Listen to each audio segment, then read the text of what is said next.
जो चली गई ना भाई, उसके याद में एक सॉन्ग है। ठीक है। ये पवन भैया का सॉन्ग है। गाता है यहाँ तो एकदम यहाँ छू लेता है ना।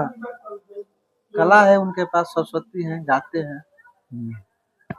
हाँ कहियो कोरवे में बीतत रहे रात हो, अब तू बनेला न जान कि डर लागे सैया से कि जान न जाए तुहार पहिला मिलन के।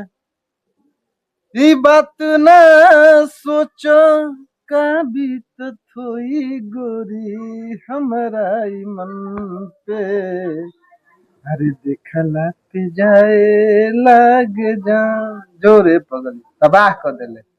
हाँ कहियो कुरवे में बीतत रहे रात हो, अब तू बनेला न जान।